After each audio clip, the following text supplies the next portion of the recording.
Rogers Wireless Home Internet not working? Let's get it fixed. First, the SIM card. Ensure it's properly inserted, not damaged, and hasn't expired. Typically lasts 2 to 3 years.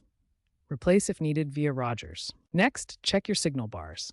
Weak signals, 1 to 2 bars, cause dropouts. Use the Rogers app or Open Signal to find the best modem placement for 3 plus bars. Consider an outdoor antenna for rural areas. Finally, APN. This connects you to Rogers data network. The default is internet.com or lte.rogers.com for older plans. Misconfigured APNs cause no internet errors. Access modem settings, usually 192.168.0.1, or the Rogers app to reset to defaults if altered. A faulty SIM, weak signal, or incorrect APN are common culprits. If basic troubleshooting doesn't resolve your Rogers Wireless home internet issues, try these advanced fixes. First, reboot your modem by unplugging it, waiting 30 seconds, then plugging it back in.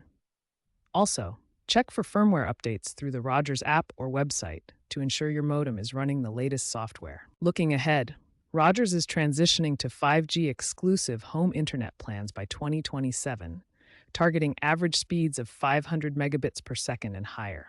This will provide faster, more reliable connections in urban and suburban areas.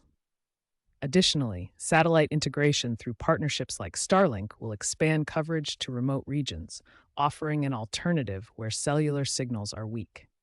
For now, if problems continue after trying these fixes, reach out to Rogers customer support for professional diagnostics and assistance.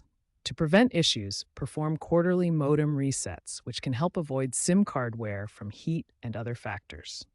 Stay informed about the latest trends to ensure your setup remains compatible with evolving network technologies.